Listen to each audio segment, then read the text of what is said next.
Boa noite a todos, sejam todos bem-vindos a mais essa segunda-feira. Hoje, dia 11 de novembro de 2024, nós estamos iniciando mais um estudo do Livro dos Espíritos. Hoje o tema é Semelhanças Físicas e Morais, que vai da questão 207 até a 221. E quem vai hoje coordenar os estudos é a Selma Rocha. Selma, fica com você a partir de agora. Boa noite, pessoal. Vamos elevar nossos pensamentos, pedindo ao Mestre Jesus, a espiritualidade amiga, a falange dos evangelizadores, que possam mais uma vez nos auxiliar, abrindo nosso entendimento, nossa percepção cognitiva, para que nós possamos receber esses conhecimentos, assimilando-os e tirando o melhor proveito, contribuindo para a nossa evolução moral, e agradecendo principalmente pela oportunidade bendita de estarmos ligados a esta casa de oração, ligado a estas falanges maravilhosas que nos orientam, nos conduzem, nos animam para que possamos estar sempre buscando esse conhecimento, melhorar nosso dia a dia. Que a falange de Ramatiz possa nos abençoar nesta noite, e assim nós iniciamos, damos continuidade aos estudos que vêm sendo realizados. Assim seja, graças a Deus. Bom, nosso estudo hoje, seguindo a sequência de estudo, nós estamos estudando o capítulo 4, Pluralidade das Existências, e a sequência que eu vou abordar é da questão 207 à questão 221. Semelhanças físicas e morais, e a outra temática é ideias inatas. Então, sobre semelhanças físicas e morais, na questão 207, a pergunta é: os pais transmitem muitas vezes a seus filhos a semelhança física? Eles também lhes transmitem alguma semelhança moral? A resposta: não. Uma vez que têm almas ou espíritos diferentes. O corpo procede do corpo, mas o espírito não procede do espírito. Entre os descendentes das raças, há apenas a consanguinidade. Então, tem uma outra leitura que complementa, que é na dissertação do Além-Túmulo, na Revista Espírita de 1859, uma comunicação do senhor Nelo. Ele complementa dizendo que pais transmite semelhanças físicas, DNA, semelhanças genéticas das células, mas a semelhança moral, ela é individual. Ela pertence a cada um de nós. Na sequência vem a pergunta: o espírito dos pais tem influência sobre o do filho após o nascimento? Há uma influência muito grande. Como já dizemos, os espíritos devem contribuir para o progresso um dos outros. Os espíritos dos pais têm como missão desenvolver o espírito dos seus filhos pela educação. É para eles uma tarefa. Se falharem, serão culpados.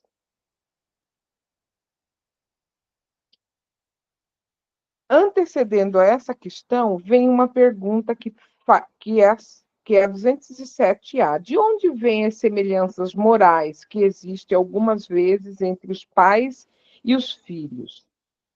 São espíritos simpáticos atraídos pela semelhança de suas tendências, mas não são espíritos que trazem a mesma evolução, porque o corpo procede do corpo, o espírito não procede do espírito. Então, Nessa complementação da leitura que eu falei da Revista Espírita, da dissertação do Além-Túmulo, ele diz que o espírito é individual, a evolução moral, a condição moral do espírito é individual. Então, de onde vêm essas semelhanças morais? Elas vêm da relação simpática que um espírito pode ter com outra, trazida de vidas anteriores. Por exemplo, pode ser de espíritos que já vêm reencarnando em algumas existências e que guardam entre si essa atração, essa empatia. Daí a gente fala da semelhança, né? As crianças são seres que Deus, ele nos envia, né, como filhos, na condição de filhos, que vem ali como aquele ser infantil. Ele vem naquela aparência de inocência, né, até crianças que às vezes têm atos más, apresentam algum traço, né, de maldade, mesmo assim isso é encoberto ou justificado pela ingenuidade daquele ciclo de vida. Por que que Deus faz isso? Por quê? Porque é necessário para que os pais possam ter influência sobre o desenvolvimento do filho nessa encarnação. Então, o espírito do pai tem influência sobre o espírito do filho, ele vai ter influência quando, na condição de pai, ele vai contribuir, ele vai fazer de tudo para contribuir para a evolução, para a mudança, né, de moral, sempre para o bem, né, daqueles filhos. Claro que pode acontecer uma condição inversa, porque a gente não conhece os planos, os desígnios de Deus. Muitas vezes pode acontecer de um pai ruim, um pai com, né, baixa ou um desenvolvimento moral menor do que um filho. Pode acontecer. Então, ali existe um antagonismo, vamos dizer assim, uma condição inversa. Muitas vezes aquele filho vem para puxar aquele pai para o seu desenvolvimento moral, vem para tirar o pai daquela condição, né? Mas é importante a gente frisar que os pais, eles têm, quando recebem um filho na condição, né, uma criança, um espírito na condição de filho, é porque ele aceitou aquele compromisso antes da sua encarnação, ele aceitou receber aqueles irmãos na condição de filho para ajudá-los na reabilitação na nova existência. Então, toda essa condição de ingenuidade, inocência, que o espírito chega naquela percepção de criança, é justamente como um instrumento que Deus usa, né, para ajudar. É uma fase necessária para que a gente se readapte à nova condição e possa receber, assimilar as novas influências daqueles pais. Geralmente, fala-se, né, aqui na 208 fala assim, o espírito dos pais tem influência sobre o espírito do filho. Então, sim, a gente vai influenciar, sim, no desenvolvimento dos filhos, nessa fase da infância. Então, na adolescência, o espírito começa a retomar sua personalidade.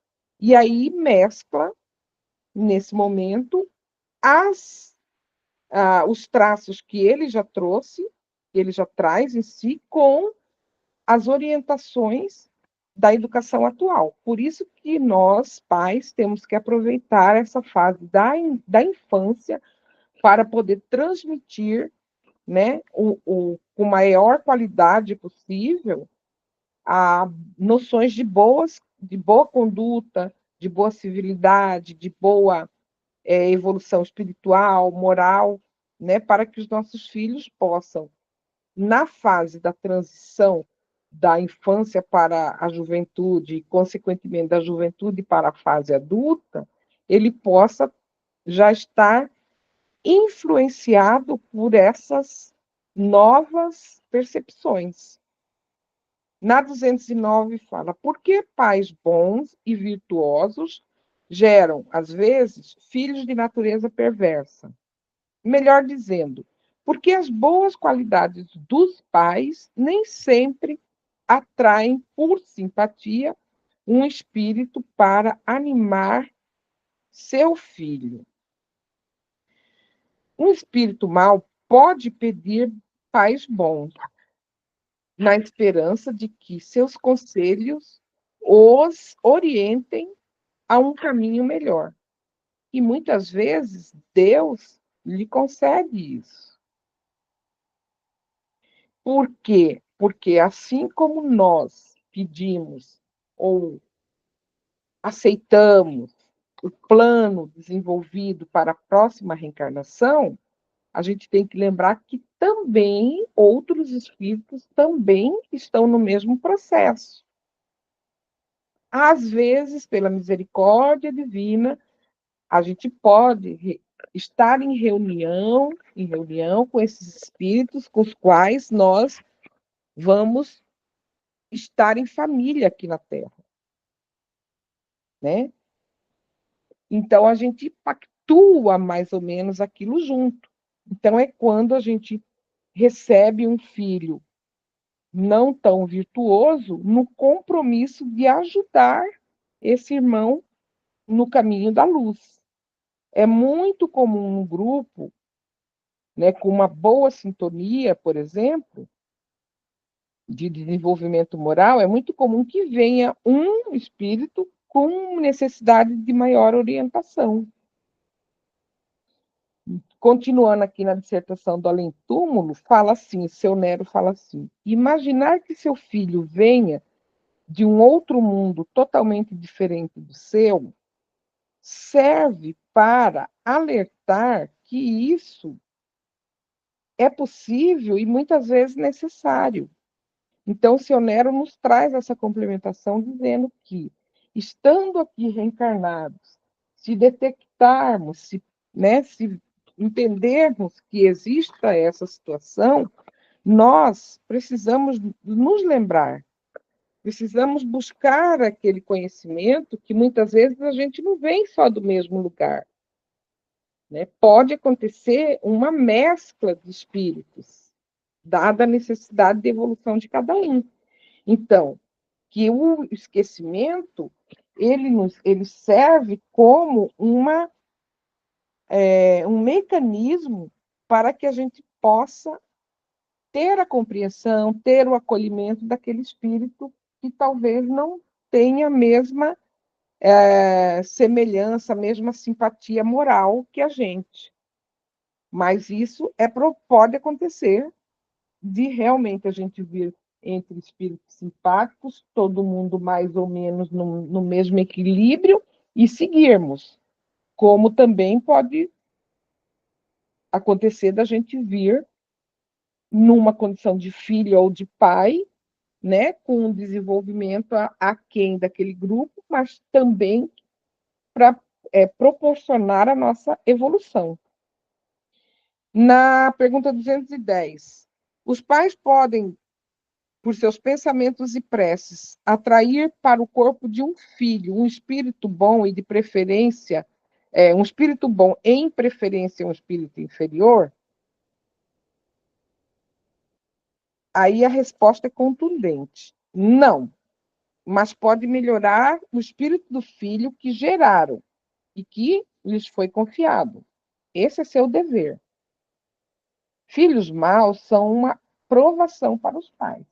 É óbvio que todo pai, toda mãe, né, todos os pais, quando estão esperando, né, o nascimento de uma nova criança, a gente está ali com aquele amor, aquele sentimento, pedindo realmente que aquele espírito venha de bom grado, que seja uma criança boa, né? Geralmente a gente pede saúde, tudo isso, né? Por quê? Porque a gente já está ali a mãe, o pai já está com aquela criança junto dele, aquele espírito junto dele. Então, isso vai transmitindo já esse sentimento de amor, de benevolência, de acolhimento, mas interferir antes disso, ele é categórico aqui e diz que não. Por quê? Porque já está naquele plano. Quando a gente veio para cá, a gente já tinha acertado lá que a gente ia viver, chegar assim aqui, ia viver assim, assim, assado, ia receber esse,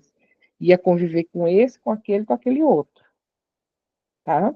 Mas o mecanismo da oração, ela nunca pode ser abandonada, seja durante a gestação, seja durante, né, o nascimento, durante o desenvolvimento daquela criança. A gente, muito pelo contrário, sempre tem que se valer da oração, pedindo aos bons espíritos que nos intuam, que nos orientem, né, naquela educação. Questão 211. De onde vem a semelhança de caráter que muitas vezes existe entre dois irmãos, especialmente entre os gêmeos? Espíritos simpáticos que se aproximam por semelhança de sentimentos e que sentem felizes por estar juntos. Então, essa questão 211, ela nos complementa ao nosso raciocínio anterior. Sejam eles em condição de virem como gêmeos ou como irmãos, né, consanguíneos, quando identificada muita semelhança, na dissertação do Além-Túmulo, seu Nero fala assim, que é possível que a gente possa realmente estar entre um grupo no qual a gente já guarda muita semelhança da existência anterior. Isso já é, né, um acréscimo de misericórdia. 212. Nas crianças cujos corpos nascem ligados e que possuem certos órgãos em comum, há dois espíritos. Aqui ele está se referindo àquele caso de crianças chamadas chipófagos, que são os irmãos siameses. A nota de rodapé aqui do livro dos Espíritos explica isso, que são aqueles em que corpos nascem ligados e, por razões culturais ou pelo desconhecimento das leis de reencarnação, eram, até bem pouco tempo, tidos e exibidos como aberrações, monstros. Mas, na verdade, são espíritos em provas redentoras. E o livro dos Espíritos nos responde que há são dois corpos e são dois espíritos. Mesmo que eles guardem semelhança entre si, como aos nossos olhos a gente pode ver como se fosse um só, porque estão colados, mas ali são dois corpos e dois espíritos. Pergunta 213. Visto que os espíritos encarnam como gêmeos por simpatia, de onde vem a aversão que se vê algumas vezes entre eles? Aí a resposta: não é uma regra que os gêmeos sejam espíritos simpáticos. Espíritos maus podem querer lutar juntos no teatro da vida. Então, muitas vezes, pelo plano de vida proposto pelas falanges, né, que planejam nossa reencarnação, pelos grandes espíritos que planejam nossas reencarnações, pode acontecer da gente vir na condição de gêmeos, e aí tem todo o cuidado de escolher os pais, que geneticamente têm essa propensão, que já tem ali a condição genética para isso, né? Para que a gente venha numa condição de gêmeo com o outro. Porque talvez possa ser pelo alto grau de simpatia ou até de antipatia. E ali a gente vai fazer aquele resgate, né? Porque a gente ama o irmão, que é diferente da gente. Agora, pensa mal alguém que é igualzinho. Você olha para a cara, é igualzinho. também, eu não sou gêmea, aqui no grupo não vi ninguém gêmeo, mas vamos tentar nos colocar também no lugar dos gêmeos. A gente nunca pensou por esse lado, né?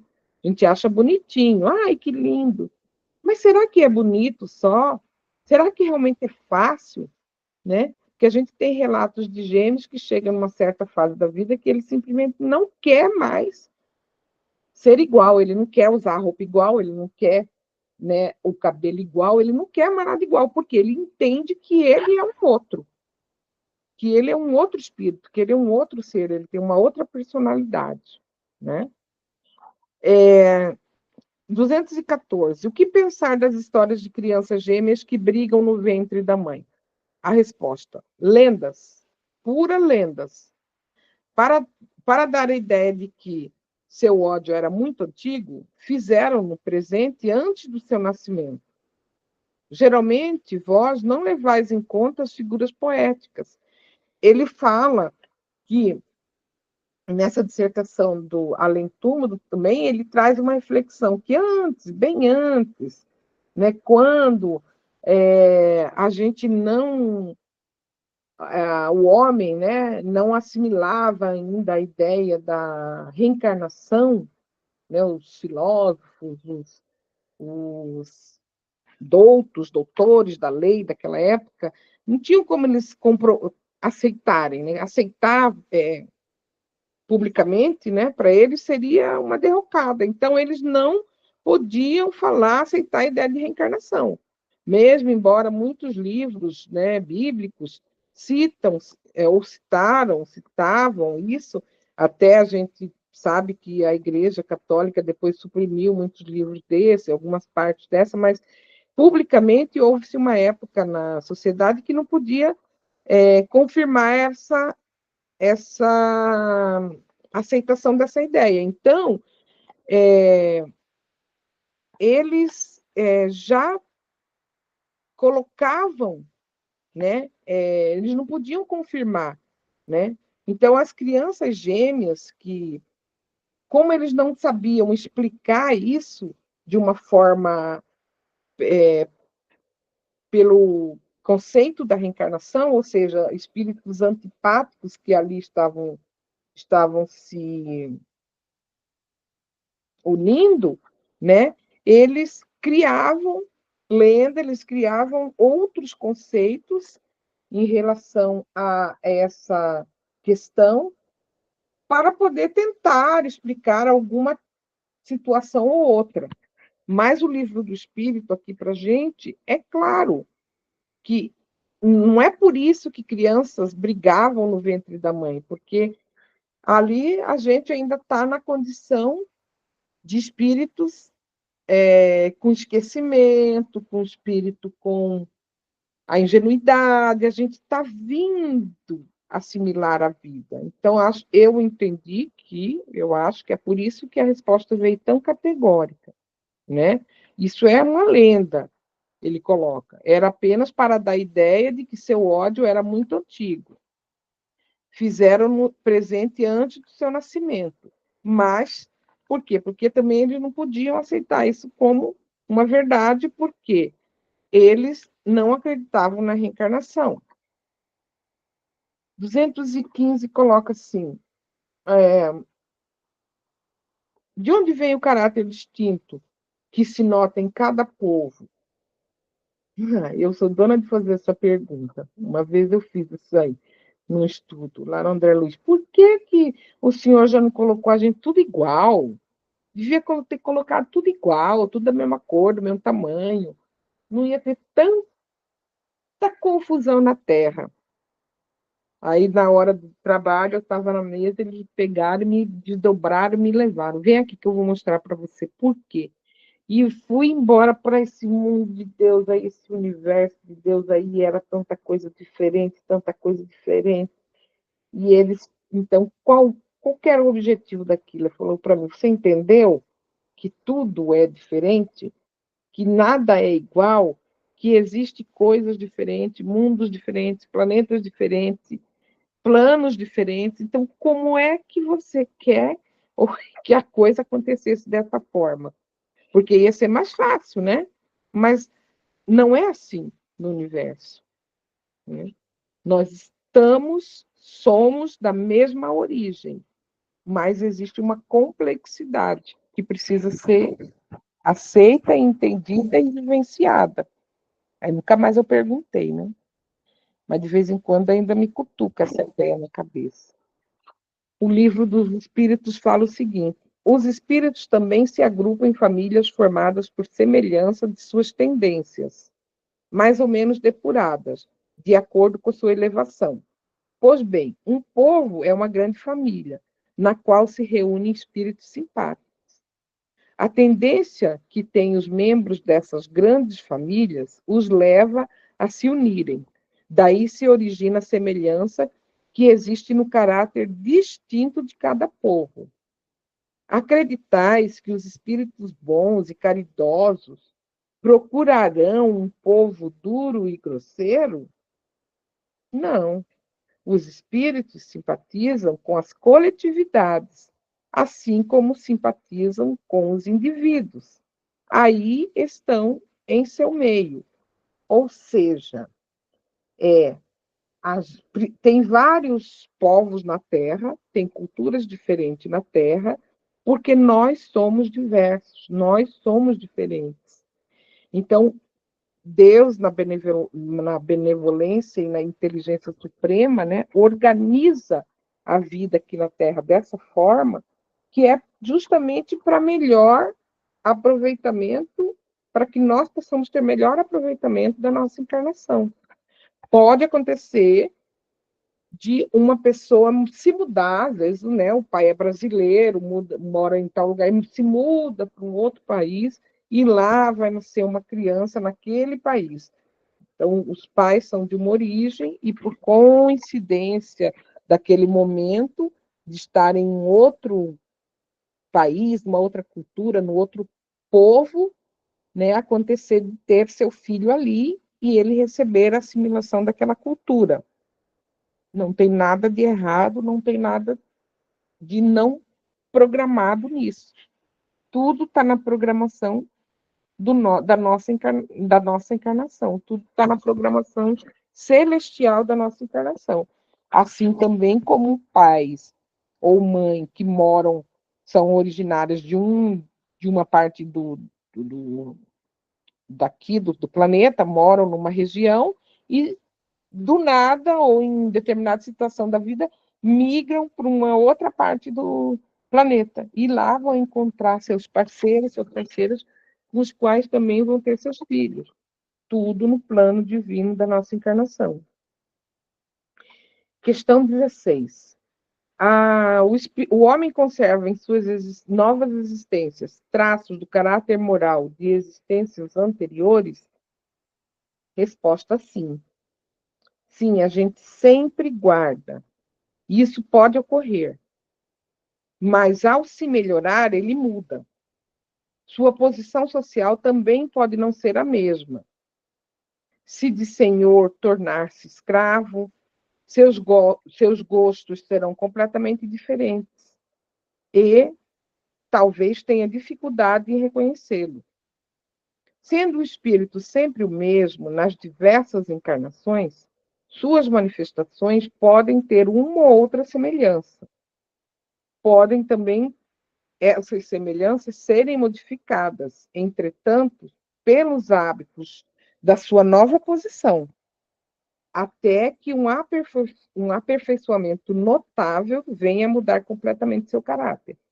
Por isso que de um orgulhoso pode se tornar humilde e bondoso na mesma encarnação, desde que se tenha arrependido. Uma complementação importante aqui, que fala também no além-túmulo, que muitas vezes a gente tem que lembrar que existem, entre uma encarnação e outra, existe um tempo que a gente fica na erradicidade. Então, esse intervalo pode nos favorecer, tanto a vida atual, pode acontecer algo que nos toque profundamente e a gente possa ter uma mudança radical, como também o período entre uma encarnação e outra, quando a gente fica no intervalo, né, na erraticidade, e a gente continua estudando, continua sendo amparado, e a gente pode também ter um desenvolvimento moral, um desenvolvimento da nossa fé, né, uma vontade de recomeçar, de chegar aqui melhor. Pode acontecer isso. Tá? 217. O homem, pelo espírito, conserva traços físicos de existências anteriores em suas encarnações? O corpo que foi anteriormente destruído não tem nenhuma relação com o novo corpo.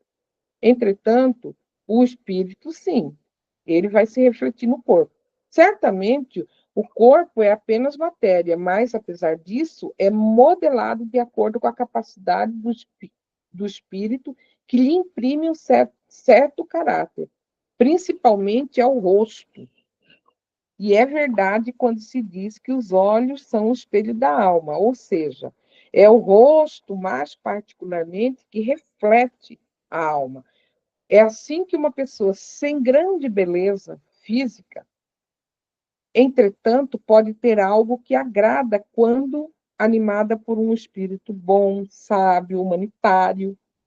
Enquanto existem rostos muito belos, pode também trazer em si um espírito menos humanizado. Podereis pensar que apenas os corpos muito belos servem de envoltório aos espíritos mais perfeitos.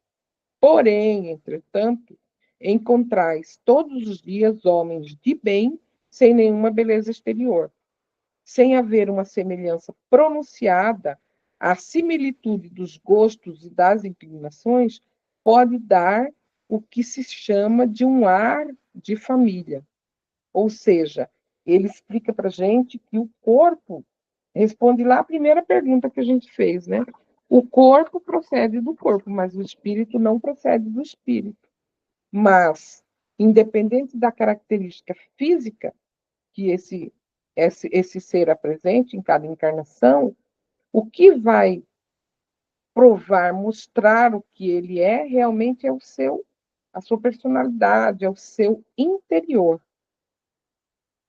Então, a alma que reveste a nova encarnação não tem necessariamente nenhuma relação com o da encarnação anterior. A gente sabe que um pode guardar semelhança com o anterior, né? Mas não necessariamente nessa ordem. Então, entretanto, a qualidade do espírito pode modificar frequentemente os órgãos que servem às suas manifestações. Imprimem ao semblante até mesmo um conjunto de maneiras, de comportamento, né, que pode, então, denotar-se que ali tem um espírito mais ou menos evoluído. Porém, não é uma regra, né? Ele traz essa explicação na sequência. Parece que elas se reencontram no seu ambiente, enquanto outras, apesar de seu nascimento e educação, estão nesse mesmo ambiente sempre deslocadas. Como explicar esse fato, senão como um reflexo do que o espírito foi antes? Que é o caso que, às vezes, a gente encontra uma pessoa muito humilde, que vem numa vivência, que, às vezes, nem teve educação, não teve uma formação, né, pais analfabetos, mas que guardam ali um comportamento, né, austero, um comportamento essencialmente educado, polido, né, que a gente fala, nossa, não bate a figura com a imagem, né? Então, é isso que o livro dos Espíritos vem trazer para a gente.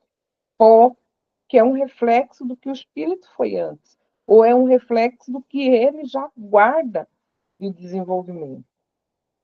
E daí a gente faz a correlação com o próximo item, que são ideias inatas. Né? O espírito, questão 218. Sim, Sônia, você levantou a mão? Você quer falar? Foi um engano, desculpa, Selma. Sim. 218. O espírito encarnado conserva algum traço das percepções que teve, dos conhecimentos que adquiriu em suas existências anteriores, sim, ele possui uma vaga lembrança que lhe dá o que se chama de ideias inatas, né? Antes não eram aceitas essas ideias. Hoje a gente já sabe que elas vêm por meio das intuições, né? De novo, por que que antes levou-se muito tempo para aceitar isso? Porque aceitar isso seria concordar com a ideia de reencarnação. Então, não poderiam aceitar. Mas hoje nós já sabemos que essas ideias inatas, quer dizer, além do nosso período de nascimento até agora, o período que a gente está, seja em que ciclo de vida que nós estejamos, que essas ideias podem vir por intuições, por sensações de já ter vivido algo semelhante. Ou talvez para explicar, às vezes, aquela criança com aquele ciclo de vida tão primário ainda aqui na Terra, que já trazem conhecimentos fantásticos, conversam sobre conteúdos, tocam perfeitamente instrumentos, têm um senso apurado para as artes, para a música, né, ou para alguma matéria específica, para algum assunto específico. De onde que vem isso? São as ideias inatas que nós trazemos. Né? 218A. A teoria das ideias inatas não é, portanto, uma fantasia? A resposta não. Os conhecimentos adquiridos em cada existência não se perdem. O espírito liberto da matéria sempre conserva. Durante a encarnação, a gente pode esquecer em parte, momentaneamente, mas a intuição que conserva deles o ajuda em seu desenvolvimento. Sem isso, teria sempre que recomeçar a cada nova existência. O espírito parte da onde ele estava na existência anterior. Então, a gente já sabe que o nosso desenvolvimento, a gente não perde. Entre uma encarnação e outra, a gente mantém o desenvolvimento que nós conseguimos naquela encarnação. O conhecimento jamais se perde. Né? A gente não regride. A gente parte da onde a gente está. Mas a gente não perde naquilo em que a gente já evoluiu. Nem deve, né, perder. 218B. Pode, então, haver um grande vínculo entre duas existências sucessivas? Eles respondem, nem sempre. Nem sempre tão grande quanto podeis supor, porque as posições são frequentemente muito diferentes, e no intervalo delas. Nesse intervalo, o espírito pode ter progredido. Então, é aquilo que eu estava falando, né? Que o seu Nero explica isso, ele alerta que entre uma encarnação e outra, existe o período em que a gente, uma encarnação é diferente uma da outra, né? Leva tempo, muitas vezes, para acontecer, tem esse intervalo, e também nesse intervalo, na erraticidade, no plano espiritual, nós estamos recebendo orientações, ensinamentos, para promover também o nosso desenvolvimento moral. Então, a gente pode ter saído num estágio aqui, e na erraticidade, no período que a gente aguarda a próxima reencarnação, a gente pode também dar um salto no desenvolvimento, né? Isso vai depender da nossa vontade, né, da nossa capacidade de consciência, de tomada de consciência, mas pode acontecer, sim. 219. Pode, então, haver um grande vínculo entre duas existências sucessivas? Desculpa, 200, e repetia 218. 219. Qual é a origem das faculdades, das capacidades extraordinárias dos indivíduos que, sem estudo prévio, parecem ter a intuição de certos acontecimentos, certos conhecimentos, como línguas, cálculo, domínio de alguma habilidade? Aí eles respondem: lembrança do passado, progresso anterior da alma, mas do qual nem sempre o espírito tem consciência. De onde quereis que esses conhecimentos venham? O corpo muda, mas o espírito não, embora troque a vestimenta. Então, de novo, né? O corpo procede do corpo, o espírito procede do espírito. Então, o conhecimento adquirido não se perde, ele nos acompanha. Questão 220. Ao mudar de corpo, pode-se perder alguns talentos intelectuais? Não mais ter, por exemplo, gosto pela arte? Sim, pode acontecer. Se desonrou esse talento ou se fez dele um mau uso, pode acontecer. Uma capacidade intelectual pode, além do mais, permanecer adormecida entre uma existência e outra, porque o espírito veio para exercitar uma outra que não tem relação com ela. Então, qualquer talento pode permanecer em estado latente e ressurgir mais tarde. Questão 221. É uma lembrança retrospectiva que o homem deve, mesmo no estado selvagem, o sentimento instinto da existência de Deus e o procedimento da vida futura? É uma lembrança que conservou do que sabia como espírito antes de reencarnar. Mas o orgulho, muitas vezes, sufoca esse sentimento. Então, essa pergunta é muito direta, né?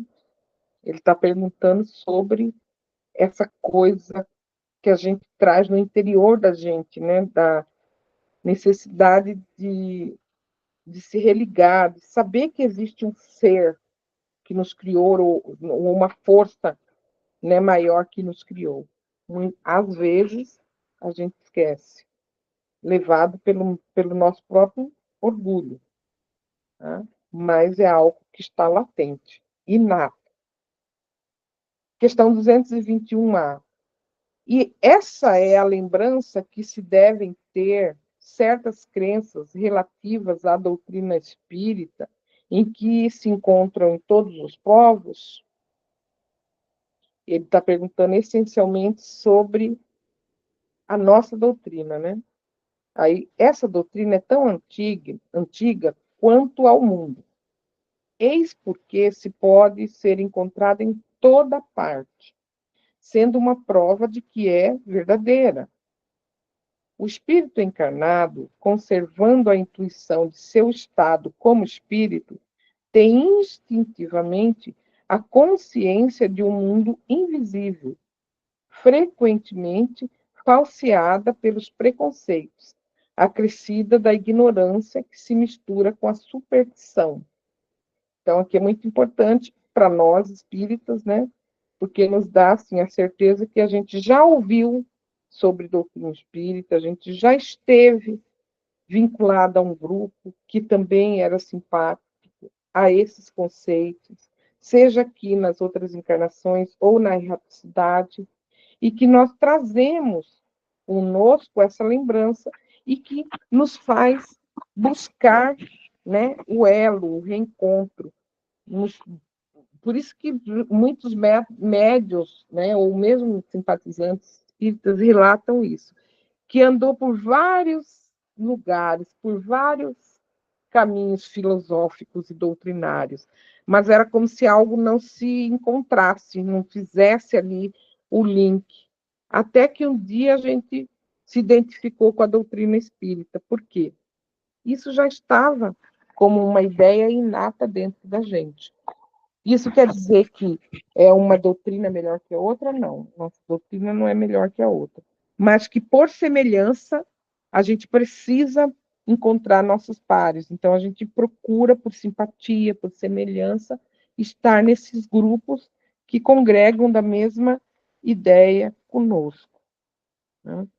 Então, a gente hoje viu sobre pluralidade das existências, sobre a questão da nossa evolução enquanto espírito, né, do aprendizado que a gente vem trazendo todas as vidas anteriores, e da justiça divina, que nos dá várias chances de reencarnarmos para podermos promover nosso próprio desenvolvimento, para podermos sanear, né, débitos que a gente às vezes adquire por aí, né? E que essas ideias, essas memórias, essa necessidade de procurar estar junto com os nossos semelhantes, de estudar sobre a doutrina, de buscar o encontro com a espiritualidade, seja por qual caminho filosófico, né, a gente escolha, é sim conhecimentos que a gente já traz intrínseco no nosso espírito. São essas conhecidas como ideias inatas,